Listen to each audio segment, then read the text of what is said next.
he can share with me, right? Now, when we talk about national education policy, we first got this document. You know, this we received in 2019, and the name written was Draft National Policy. And this document was a very, very immense, voluminous document. It was like 484 pages, like that. And it was impossible to read out all the things at that time. But as a National Institute teacher, the government of India asked us that, okay, some of the institutes or maybe all the institutes need to send feedback about this policy. Then I actually gone through a higher education part because we are handling technical education, and then some feedback, some comments about the query of how it is going to be implemented. We send our opinion. So I think nationwide that feedback collected, and then when we found that yes, when we get our national education policy, the final one, which is published, then this document is not at all this, but it is a 60 pages document which we can read properly. But one thing I can share with you, that yes, if you have to understand this national education policy 2020, then you have to get back to the draft educational policy 2019, because the explanations will help you to understand the policy document which is published basically as NEP 2020. Okay, so it is for all of you to note that yes, wherever you have some doubt while going through NEP 2020, you must go back, have the document of draft national policy, and you can try to clarify yourself, right? This is my experience, that's why. Now, coming to the evolution of educational policy or education policy, we can remember that yes, University Education Commission, which was established in 1948-49. Then we got Secondary Education Commission, that was in 1952-53. Then we got Education Commission, which is 1964-66 under Dr. D.S. Kothari. We call it Kothari Commission. And education was intended, as per that Kothari Commission, it was intended to increase productivity, okay, and develop social and national unity, consolidate democracy, modernize the country, develop social, moral, and spiritual values. So, according to that commission report, actually, education was intended for this. Now, you can see this started not today, but from 1964-66. To achieve this, the main pillar of Indian education policy was to be free and compulsory education for all children up to the age of 14.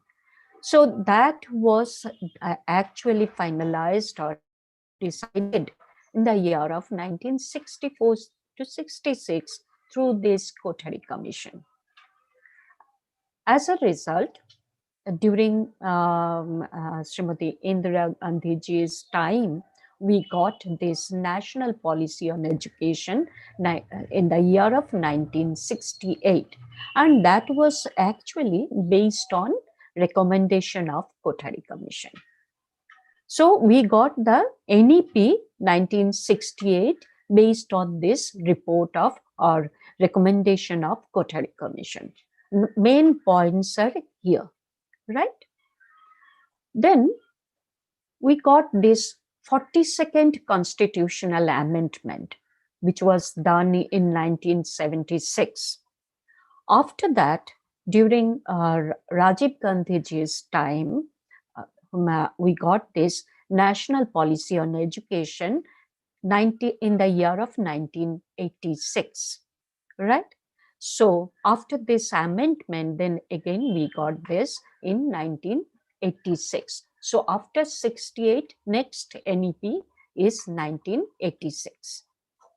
Then this same NEP actually modified in the year of 1992. But in the year of 2016, 27th May, we got this Subramanian Committee report. Based on this report, we got another committee, which is in 31st May 2019, which is Dr. K. Kosturirangan Committee report. And based on this committee report only, this draft, which I shared first, that is the draft National Education Policy 2019, which I told that is a 484-page document, and that was we got it in net only in the year of July 2019. And I also told that yes, feedback collected from ministry. Okay. And after that, nearly you can see after 1 year, basically, in the year of 2020, 29 July, we got this approved National Education Policy, NEP 2020. So this can be considered as the evolution of education policy, starting from that early 48, and you can see how it is changed, modified, and we got the national education policy. But you can see it's after a very long gap, 1986 and then this. So after it is 34 years, we got this. So a huge transformation, huge change is visible in this national education policy, right? Now see, in this document, that is the published document, is not so voluminous. I told it is only nearly 60-page document. So I will share with you the content. The part 1 content which is there is NEP 2020, but about school education. So it's completely covering the all dimensions of school education, right? Then part 2 is our higher education. In the higher education, the technical education is inbuilt. All professional educations are also inside that. So it is covering the domain of higher education. So 11 units are there on this higher education. You can see from 9 to 19, several factors are considered here, and each factor is described separately. But as I told, if you have to understand each one of them, you may have to go back and see the draft National Education Policy 2019. Then the third part of its content is key areas of focus. What are the other key areas of focus? And the fourth part is making it happen, how it is going to be implemented. A simple guideline is given, but we have to work on that. Now, this is the complete content of this National Education Policy. It is divided into 4 parts. Now, see, in my today's talk, I have focused mainly on higher education. But as you know, whenever we talk of higher education, we are accepting the children from school education, those who are going to finish it. So what I thought, let me have a very, very major or salient features of national education policy, about the school education. Very important features, the important changes which is actually reflected through this national education policy about the school education. Now, the major change which we all have observed in the school education is this one: previous academic structure and the new academic structure which is taught through this national education policy. You can see it was like 10 plus 2 structure was there, and you can see the age group of children from 6 to 16 in this 10 and 16 to 18 in the uh, plus 2 standard. Now this is going to be changed, and this is 5 plus 3 plus 3 plus 4 concept.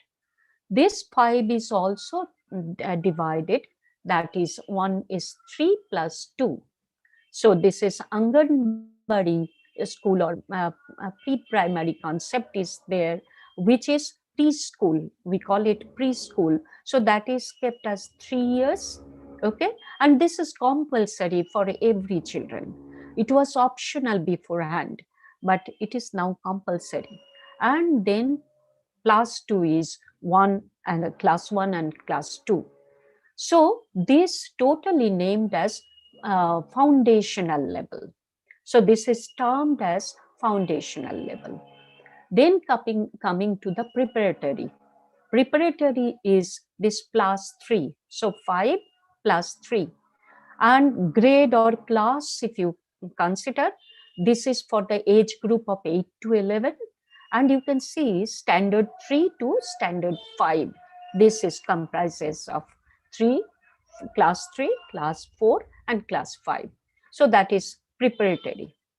Next layer is also plus 3, and it is termed as middle school. Age group is 11 to 14, and the class standards are 6 to 8.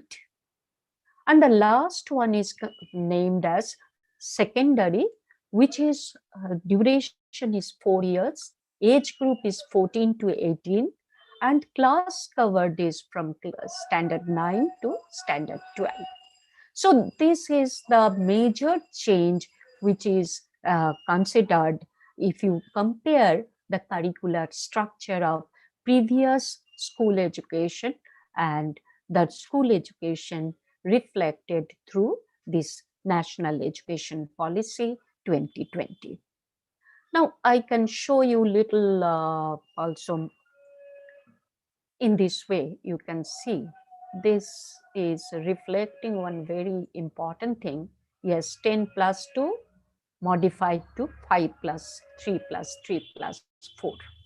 So there will be conceptually new pedagogical as well as curricular restructuring. We have to restructure the curriculum, which is now the schools are offering, and we have to restructure the way we teach, that is the pedagogical aspects of our teaching. So this is a major change indicated in NEP 2020. Then right to education, it was for the age group of 6 to 14. Now this is extended in both the sides. You can see from 3 to 18 will be the right to education. A few more things also added along with this.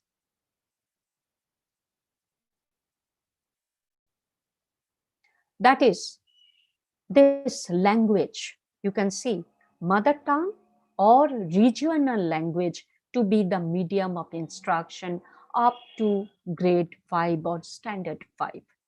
This is one very major change mandatorily. School curriculum to be reduced to core concepts. So do not make a very voluminous curriculum, but it will be reduced. And this reduction will enable us to incorporate what? To integrate vocational education, which will be from grade 6 or class 6. In class 6 to 8, that is standard or grade 6 to 8, focus is on vocational studies. So that's why the curriculum change, it is very, very visible here, because we have to incorporate, we have to integrate vocational education mandatorily in the school curriculum. Experiential learning is the aim, and how the students will be experienced through this, you can see experiential learning including arts integrated, as well as sports will also be integrated as a part of education.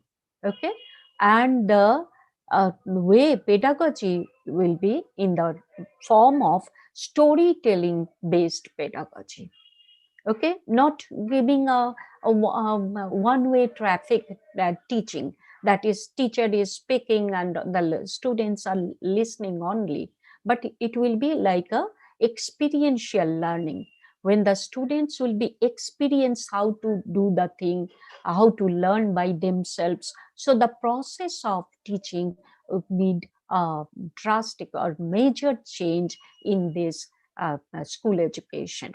Okay, so this is the, I have just given you a very, very means major change or main changes in school education, because this change is needed when they will come and join higher education. Okay, because if we want to change them in higher education after standard 12, it is very, very difficult to change, because they already make themselves the process of learning, that is already done in the school level. So this is the means main point about this NEP is, it is starting at the very early age of a learner or student at the age of 3. Now, as I said, yes, the vocational education will be an integrated part of school education. So I need to share with you also some salient feature of NEP 2020 about the vocational education. What is the thought about that? How it is going to be integrated with our school education? So then NEP 2020, rethinking vocational education, because we have kept them a separate identity. Vocational education, not the conceptually not connected to the main education system. Okay, mainstream education system, I should say. Now it is thinking that how these two can also be integrated. That means mainstream education and vocational education. That's why I've kept a heading of rethinking vocational education. Now, coming to that, let's see what is our condition. Now, acceptance of vocational education as a career of choice, we don't always appreciate that. Okay, well, we don't. Even if it is for my own children, I will think twice whether I'll be accepting it or not, right? So that social stigma is there. Then lack of professional growth and career advancement for the vocational pass outs. So they don't know what will be the fate, or how they will be changing their profession, upgrading themselves and getting a good position in society. They don't know, because that roadmap is not very clearly given. Development of quality standard acceptable to industries. Even the courses are offering, but nobody actually tried to make it a standard one, the standard which will be accepted by the industry. So that part also none worked on that. So it is the time when we should work that, yes, one certification, and that certificate must be accepted by the industry. The standardization of vocational education need to be done. pathways for employability of vocational pass outs, and we should see where is the mismatch between demand and supply. They should get the job, they should be employed, but where is the gap? Where we should develop the skill is needed where, and where we are producing. So these two must be checked. So we need to see the pathways of employability of vocational students. Now you can note this point that this policy, this policy actually observes that less than 5% of Indian workforce within the age group of 19 to 24 receives formal vocational education. See, it is only less than 5% in India. Whereas if you compare it with other countries like US, you can see this is 52%. In Germany, you can see this is 75%. In South Korea, this is 96. So you can see what is the condition, status of vocational education in India, and what is the actual our global status is telling us something else. Then why not we can also do that? So that is a question, and that question is actually analyzed by the policymakers, and it is totally reflected when they prepared the policy, right?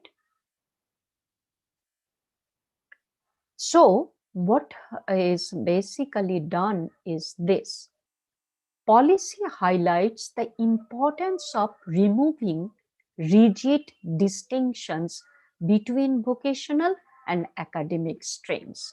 So, main aim is to remove this distinction, and it should be considered same as mainstream education. So, this is the point very well taken care, and eliminating harmful hierarchies between different areas of learning. So nobody will be going to identify, okay, this is vocational, so it's lower, and our engineering is very high, or professional education is higher. So nobody will be looking at that way for vocational education if this policy is implemented properly. The policy also aims to incorporate the teaching of vocational skills within the school curriculum to augment innovation, adaptability, productivity. So this is also taken care. Yes, in the school education only, there would be teaching of vocational skill. He or she, the learner, need not go to another institute where only he will be learning vocational thing. Not in that. The main school will provide the mainstream education as well as vocational education, right? So this is the first step of integration of vocational education in mainstream school education. What has been thought then? Students from grades or class 6 to 8 will also be encouraged to participate in a 10-day bagless period. This is the initiative taken. Let there be 10-day for the students of class 6 to class 8, that they will have a classroom bagless. So bagless period. Okay, wherein what they will do then? They may intern with local vocational experts. So they will go and work with them, learn from them, or maybe they will come and show them something where they can get the vocational education through the experts only. But this is local. Local vocational experts will be with those students from class 6 to class 8 for 10 days. Those 10 days will be bagless day for them, right? So internship opportunities to learn vocational subjects will also be available to the students throughout grade 6 to 12. So you can see they will be learning vocational education. Now it is separated out. Some students are learning, it is optional, but in this case it will be mandatory, and all of them will get a chance of what is the subject, so how to do that, how to make or have the skill, develop the skill, all those things they will be doing mandatorily from class 6 to class 12, including during holiday periods. So maybe internship it has to be there for the school children also, planned during the holiday period, right? So this is how the integration of vocational education is actually planned through NEP 2020. Now, this is the background. With this background, we are entering into the National Education Policy, some salient features for higher education, where I have kept my focus basically. So, what are the things we got? We got the changes in school education, the major change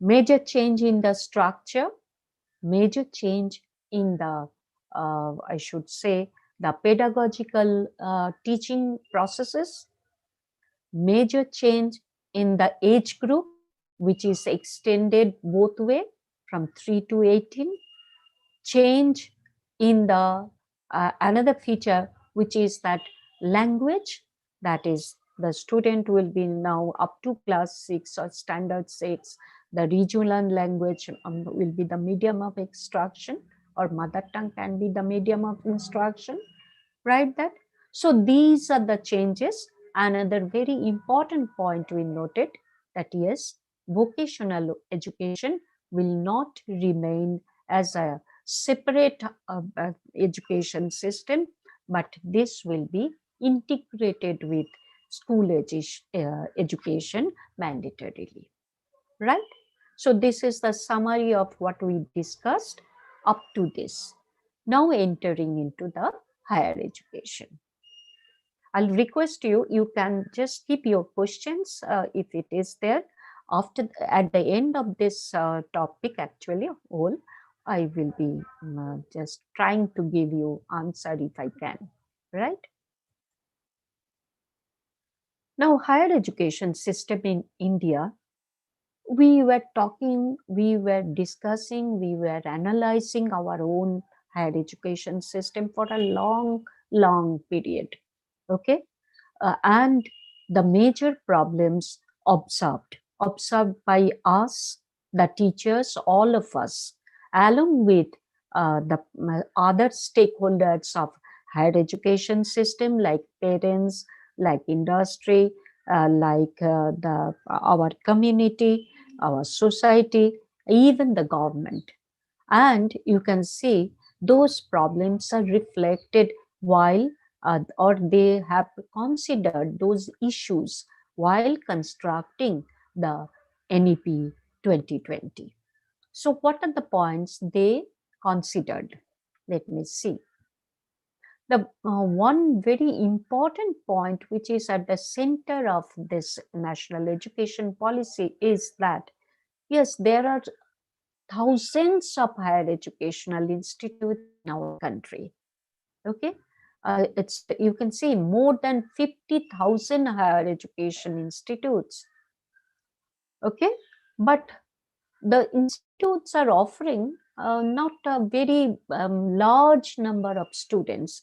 This is very limited. Some specialized courses are going on, programs are running.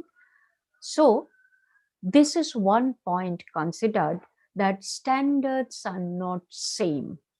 Okay, and that's why they are giving degree, but it is degrees are not at par. Okay, so it is noted, you can see, in which little or no education is taking place. It's a very, very direct statement. Little education or no education is taking place. So this is the first point. So first point you can see taken care is large number of educational institutes which is existing nowadays will not be there, because this is a major problem. And if we go for the solution is do not keep them, then what? Next point considered poor learning outcomes and development of cognitive skills of students. As I said, yes, no education, so certainly there will be poor learning outcome. Then rigid separation of disciplines, too much early specialization and streaming of students into narrow areas of study. So it's a department to department collaboration is not there. Even in the same department, it is like very early specialized courses are given. So it's a means overall education is not provided to them. Very, very specific things done. Okay, so this is another. So the study is very within very narrow areas. A lack of access to higher education, especially in socio-economically disadvantaged groups or areas. So that is also there. All of them passing the school are unable to enter into higher education because of certain reasons. So they have considered those things also. That indicates that there will be a chances to entering those socio-economically disadvantaged students in the mainstream education, right? So as it is taken care. A lack of teacher and institutional autonomy to innovate and excel. Everything is from the top itself. Teacher has got no autonomy. Even the institutes are also not having autonomy. Why? Because this is approved under some technical university or some other university. That's why autonomy of the institute as well as autonomy of the teacher is presently not there. So no innovation, no excellence because of that limitation. Inadequate mechanism for merit-based career management and progress of faculty and institutional leaders. So the mechanism is also not there. How to give them, award them, or in career advancement, what will be the mechanism, which is not very clearly indicated. So the teachers are unable to know what they should do for that. So here also there must be some open criteria sheet which the teacher must know and must improve themselves or achieve those criteria. The next is a lack of research at most universities and colleges, and transparent, competitive peer-reviewed research funding across discipline. Always everybody is asking for research, but where is the funding? The institutes are not having the ability to provide fund. Then how to get fund and how to do the research, continue the research? So this point is also well taken care, and we'll see what is decided also. Suboptimal governance and leadership. So yes, since autonomy is not there, so leadership governance is also not up to the optimal level. And this is very important point, the regulatory system that is not empowered to close down fake colleges while constraining excellent and innovative institutions. So both the things it is hampering. since there is not an effective regulatory system. Some fake colleges are going on, running, nobody is there to stop them. Number two, there are some very, very good innovative institutes. They are also not actually uh, getting that means acceptance by the regulatory system, because basically no effective regulatory system is there. You can see the 10th point which they have noted is this: problems associated with large affiliating universities resulting in poor undergraduate education in colleges. So it is noticed that one university, State Technical University or something like that, they are actually affiliating more than 800 colleges.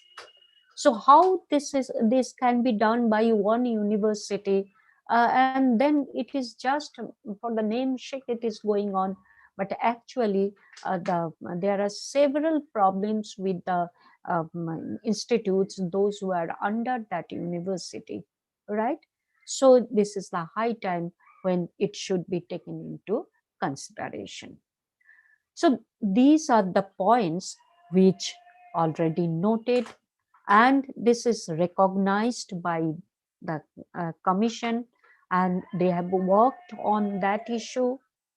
And it is also decided that yes, we need transformation from teacher centric traditional education to learner centric outcome based education. This is one point already taken care. Then graduate engineers should have requisite technical knowledge as well as skill, along with deep sense of quality, work ethics, motivation, interpersonal skill, teamwork skills, leadership, critical and creative thinking. So curriculum must give the scope or opportunity to develop all those things within the institute level only. And it is only possible when the institute itself is an autonomous one. They can think for themselves, and the teachers also can plan innovative way of teaching when they are autonomous also. And another thing which is today's requirement, we all are actually doing all the times this online courses. So now if again this COVID period is over, then also I don't believe that all of us will be again completely 100% shifting to contact mode. Though we'll be starting the contact mode, there will be online courses live, because we have now understood the benefit of this, which is not possible in contact mode. We can do it through this online digital teaching or digital learning process, right? So this point is also taken very well means care, which is use of ICT tools in learning teaching process. And as we all are doing it, it is actually changing the role of a teacher from mere provider of information to facilitator of learning. So the things will be given, things will remain online. Students, as per their requirement, they are able to go to that, see it whenever they will be getting time or any query with them. They will not get the teacher in person, so there will be online courses always assisting them or promoting the self learning, or I should say self directed learning of our students, right? So in this national education policy, this digital learning has got a very effective role or major role, okay, while forming the or is publishing this national education policy. And it is understood that educators of today, that is, teachers like all of us, need to plan a thinking classroom instead of a listening classroom. And this will actually promote active learning. So the teaching process need a transformation, as we already said, and we have to transform our listening classroom to a thinking classroom. And in that way, the thinking classroom will be a hybrid one. Some part will be the contact classroom, some will always be that online classroom. Okay. Now coming to the vision of NEP. Vision is based on, you can see, National education policy envisions an education system rooted in Indian ethos that contribute directly to transforming India, and they prefer the name Bharat sustainably into an equitable, this is one term, vibrant knowledge society by providing high quality education to all and thereby making India a global knowledge superpower. So it is not within the country, but outside the country, in the world, globally, it should be recognized. And that's why the policy is basically trying to develop among the students deep sense of respect towards the fundamental duties, constitutional values, bonding with the own country or one's country. Okay. And then they will be actually developing themselves as a responsible citizen globally. Okay. So the vision written is this. The statement of vision written like this, you can see.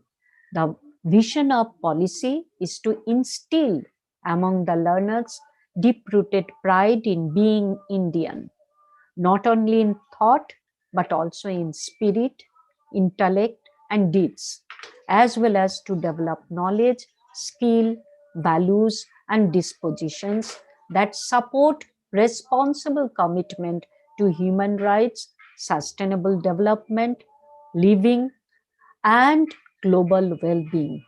And thereby, they will be reflecting them as a truly global citizen.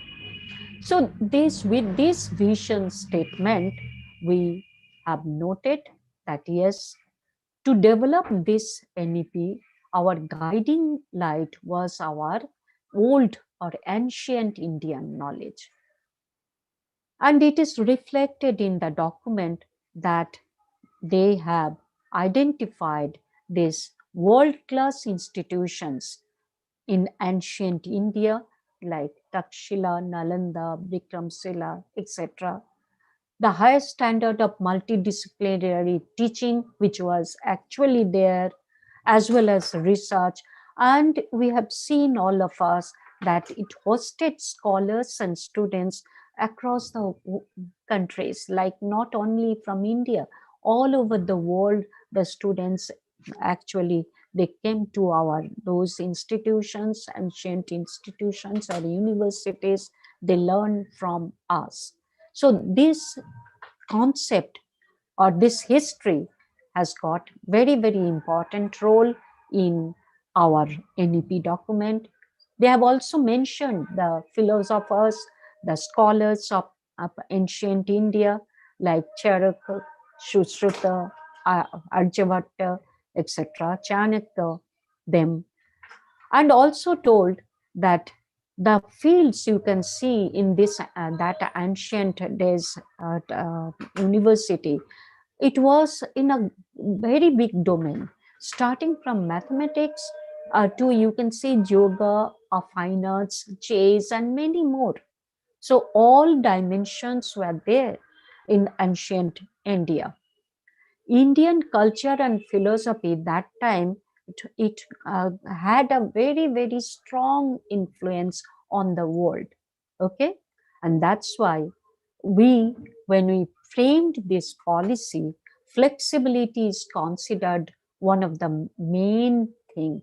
The students should enter at their wish, they can leave at their wish also, and so multiple entry, multiple exit system must be there, along with choice of subjects must also be there. There will be no separate distinction between science and arts, or maybe vocational and technical kind of thing. It will be completely a multidisciplinary concept, or better to say, this will be an holistic education where science, social science, arts, humanities, sports, all will be integrated. And this will be focusing to conceptual understanding, not only rote learning and writing in the examination. Creativity and critical thinking will be at the focus of this education. Yes, the aim is to make good human being. So ethics, human and constitutional values must be developed among the students. So that will be a part of education. Life skills like teamwork, communication will also be there.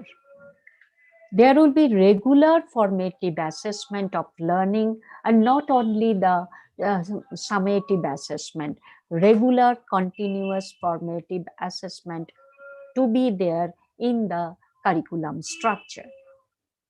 Then there must be respect for diversity and respect for local context.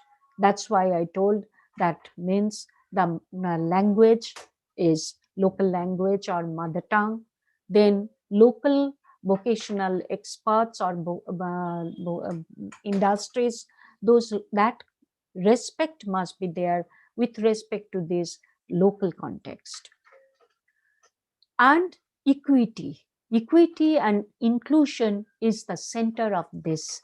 So that's why flexibility is kept, because if it is not possible by someone to continue the education, he can leave the path, and then again when he at his own means workable time, he can come back and join from that level only.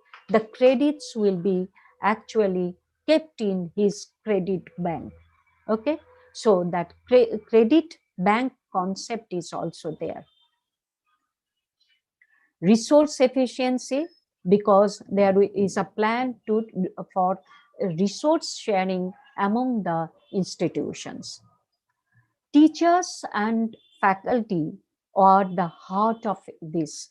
And you know, when we need to make a change in education system, the changing agent is our teachers. So that's why the teachers are at the center. Teachers education is at the center of this national education policy, and there will be a light but tight system. Okay, light but tight system. Okay, that is kept, and there will be autonomy. Outstanding research is another thing, so it will boost the research in environment of the institutes, as well as funding assistance will be there. Continuous policy making, because we will be working on this policy, and there will be some changes, so always that will be there. We have to work with together, discuss and grow up together. Education is a public service. Remember, we should remember that it is not a commercial activity, so that must be taken care of, that there is a right for every children, every citizen should get that education. And the last point considered is substantial investment in a strong and vibrant public education. Now, based on that, some terms always we get in in national education policy, if we open, one term is multidisciplinary, another term is innovative. We have to understand all the terms. Then equitable, because the policy is focusing towards multidisciplinary education, trying to have innovation in teaching as well as in learning.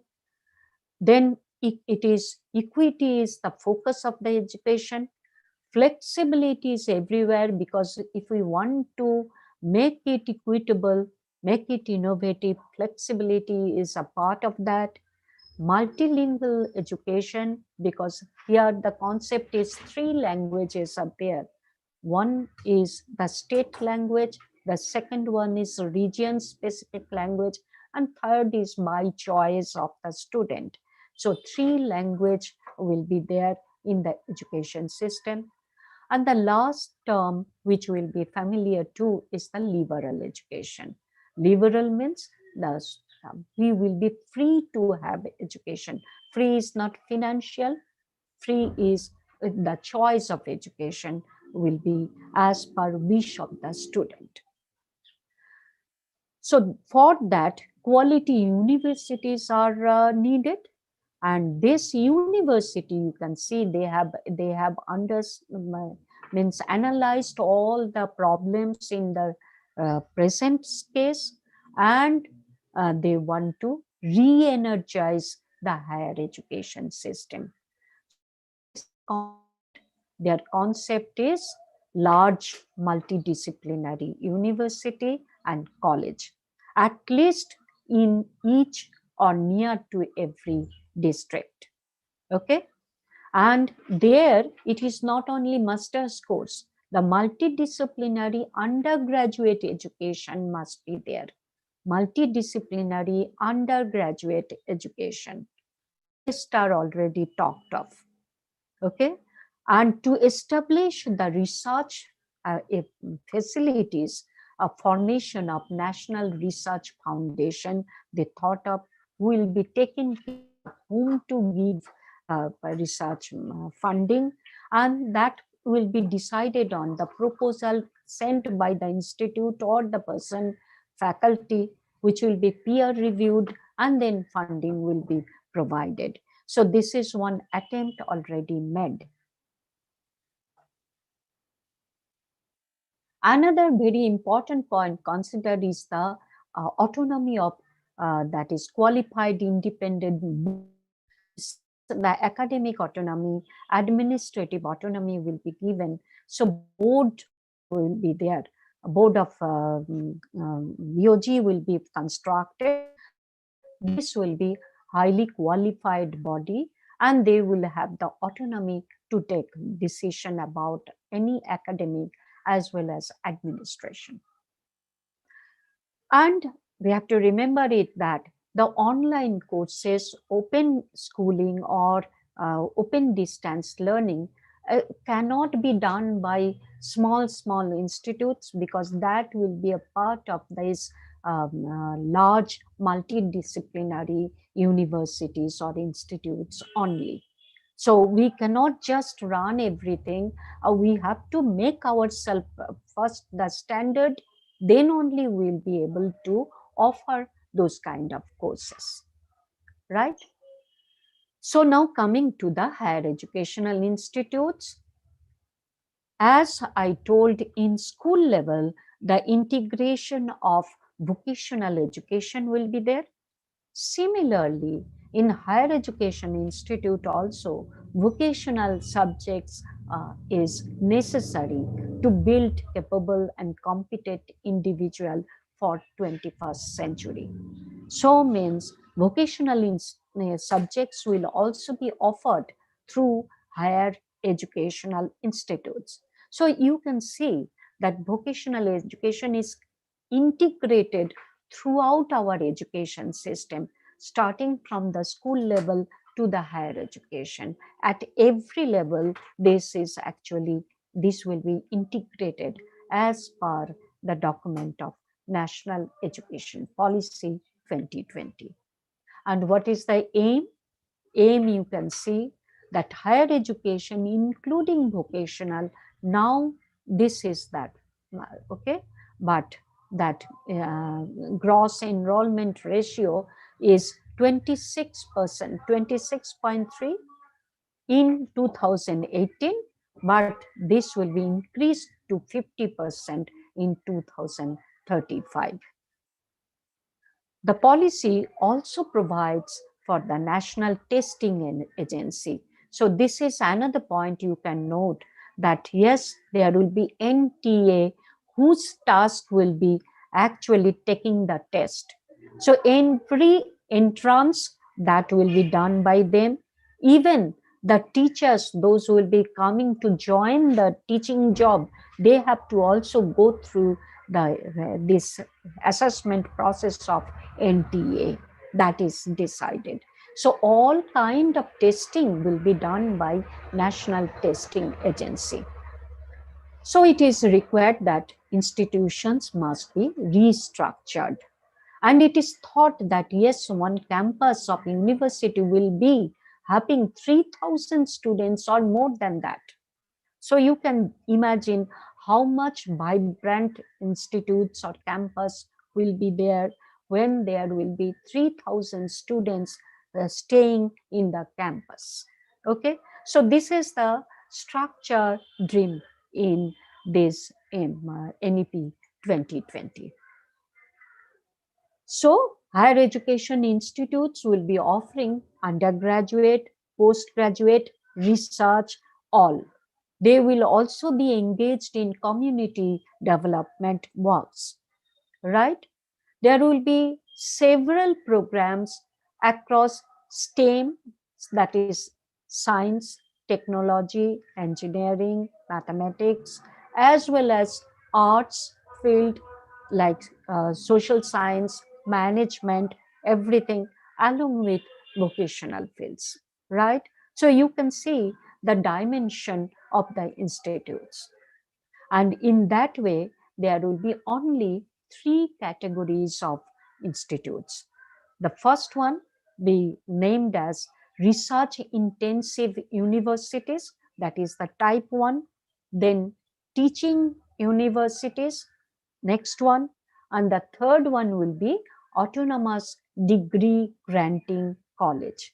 So you can remember the whole structure of education system for higher education will be then converted to three types of institutes. One is research intensive university, the other one is teaching intensive university, the third one is autonomous degree granting college. So these are the three, right? So then you can imagine the school system is changed, the vocational is integrated, the universities are restructured, and we got three different kinds. So what will happen? Either there will be cluster formation, or the institutes will not be then means they will be closed down. Either it will be clubbing to, three options are there. One is exist with this kind of structure as mentioned in NEP 2020. Another, you may be a part of a bigger one. So you are part of in the cluster thing. Okay, you are very specialized institute, so you can be a part of a multidisciplinary university. The third one, if we cannot exist in any of the way, then we have to close down that, which is not preferable. So other two we need to plan. So that's why everybody need to shift towards holistic education with less rote learning, right? So holistic education is our aim. Multidisciplinary structure is asked. You can see what are the departments will be requiring then in the concept of multidisciplinary. You can see language, literature, music, philosophy, ethnology, art, dance, theater, education, mathematics, statistics, pure applied science, sociology, economics, sports, other such subjects needed for a multidisciplinary, stimulating Indian education.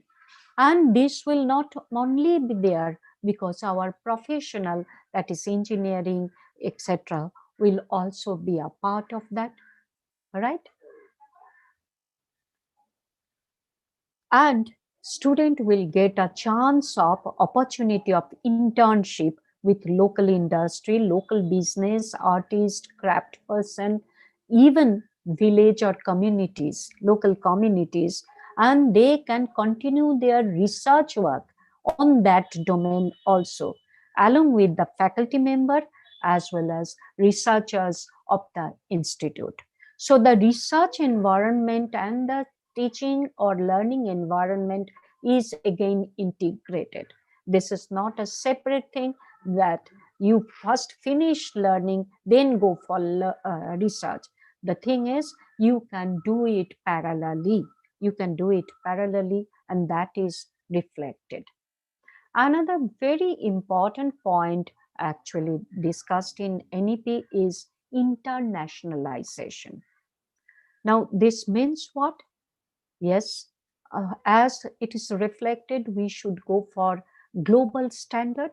So we'll be making our education system a premium education at affordable cost, and the standard of education will be global. And then what will be the, we can go in two ways. One, the global some foreign universities, very standard one, top rankers universities of the world, they will come and join, they will establish their center, operate from India also. Our student will be getting a chance to join in foreign universities, staying in the country itself. The other point is there, yes, some universities like research university or that teaching universities, multidisciplinary one, can make themselves ready to join in the foreign countries also. So there will be some foreign universities coming to our India, and the other one is some universities of India can go and establish their center at other foreign countries also. And there will be a door open of exchange of faculty and student with the very good global institutions. So this is the plan for internationalization, but we need time to make ourselves ready for that, right? Time given is 10 years. We will be ready, making ourselves ready, and then 2035 this NEP will be completely actually implemented in the country.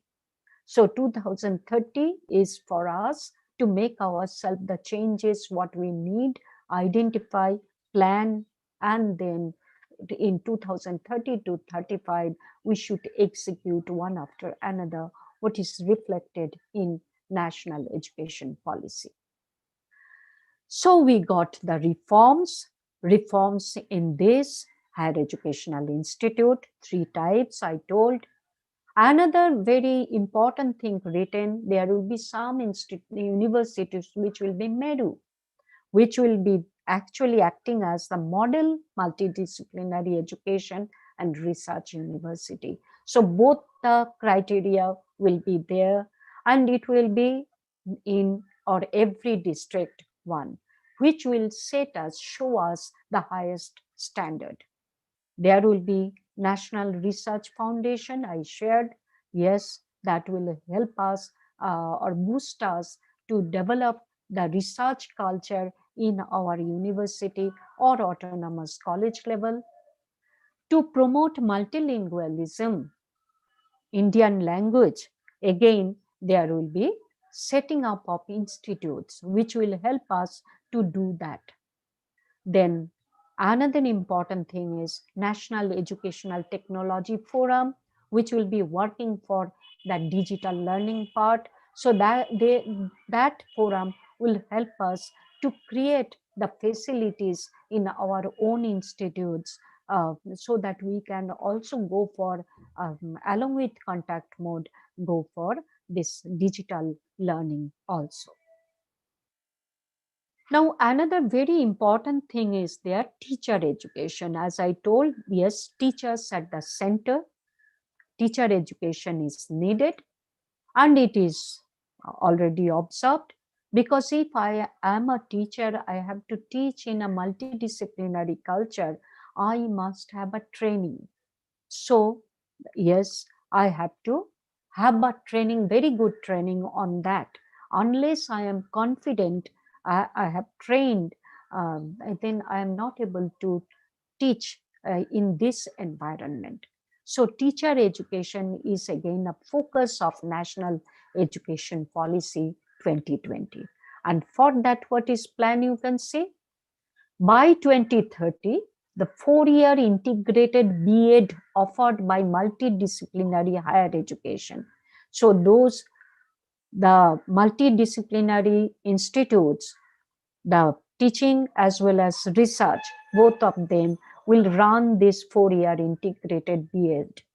Okay, and then it is not that that will provide a holistic view of teaching, not only a subject but also along with subject the pedagogy, both the things will be there. So the said 4-year integrated B.Ed course will be what? Dual major holistic bachelor degree. So it's a major and minor concept will be there, and major holistic bachelor degree in education, as well as a specialized subject like chemistry, physics, or history. Okay, so this concept is already brought through this NEP, and this will be offered by not a teacher training institute, but from all kind of this multidisciplinary universities. And I told, yes, pre-service teacher program, they have to go through assessment, and which will be taken by an NTA, National Testing Agency. They will test not only the subject but also aptitude. Both will be. Professional education also interdisciplinary, like our engineering education, multidisciplinary. All institutes will be ready in 2030, and it must go for globally competitive, and they have to accept the challenges with time. Holistic education, yes, holistic means overall education, and it is indicating the 64 colors or arts which is reflected in our old or ancient universities. And you can see this is, colors are not only music, right?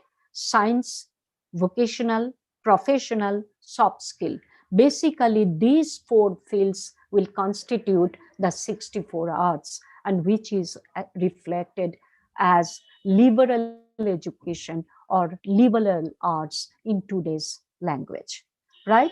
So liberal education is nothing but it is a combination, integration of these 4 fields of education, right? Now, the last part of that,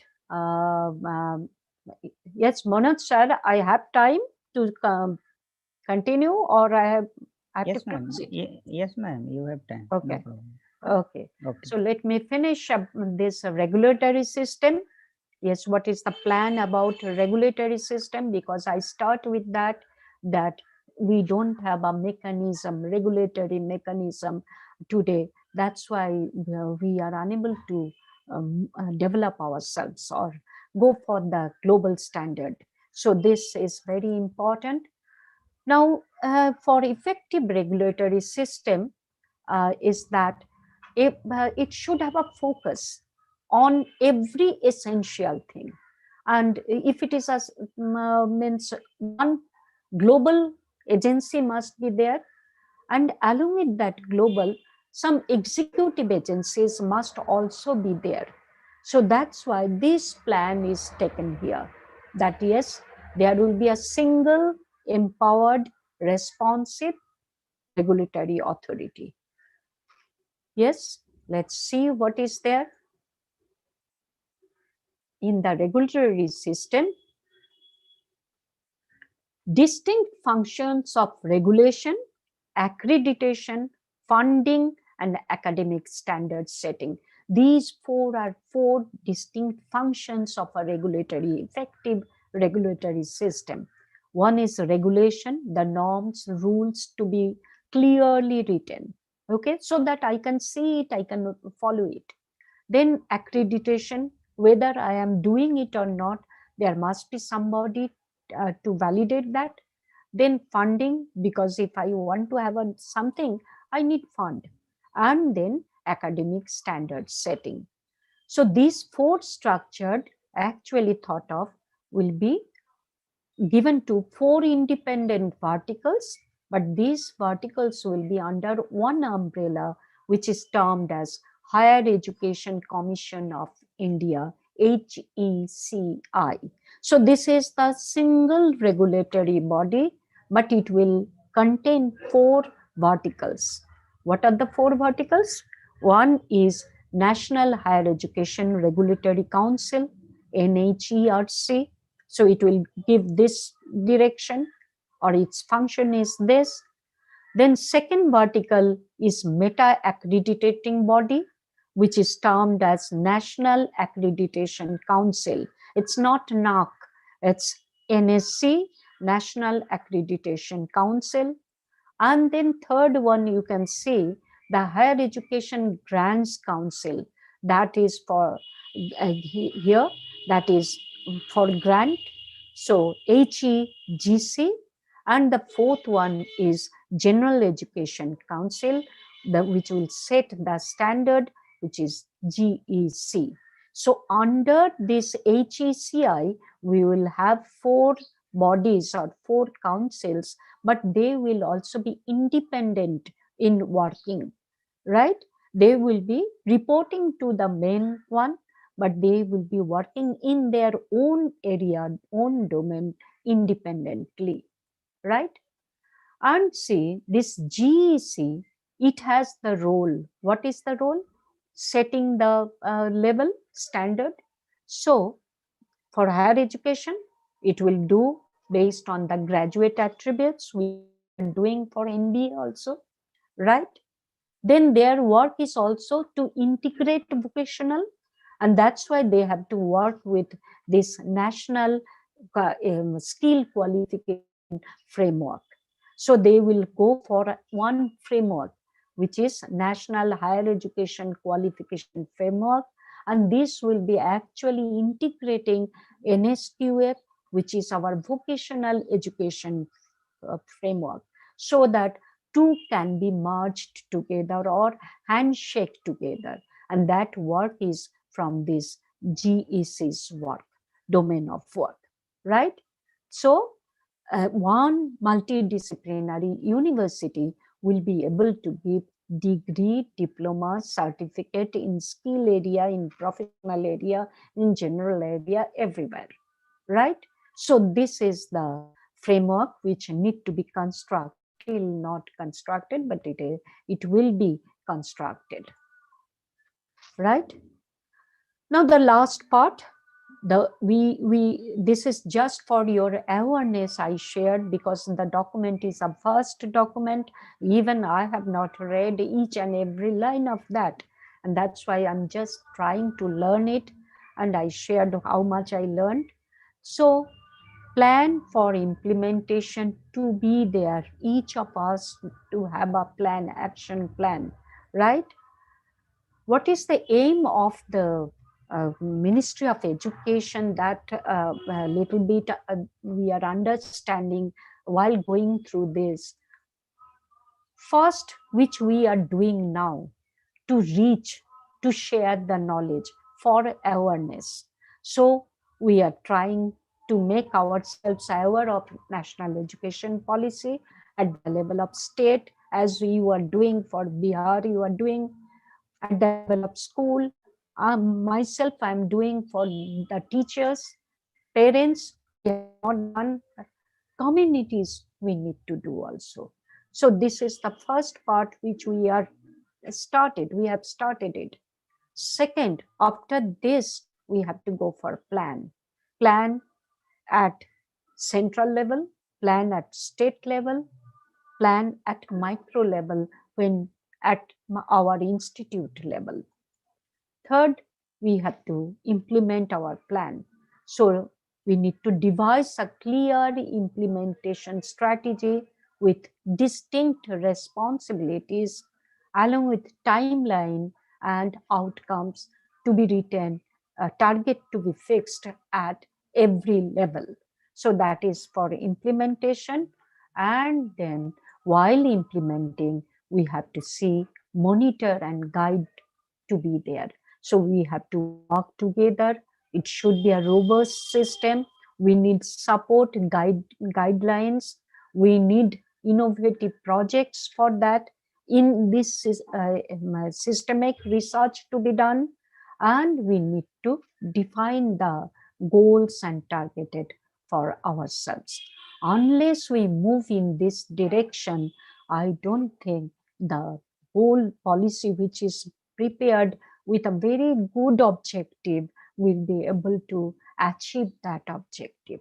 With this, I am just closing this presentation session. And yes, what next? If you have some question, you please ask, or I will request, yes, Manoj sir, if you have Yes, ma'am. something.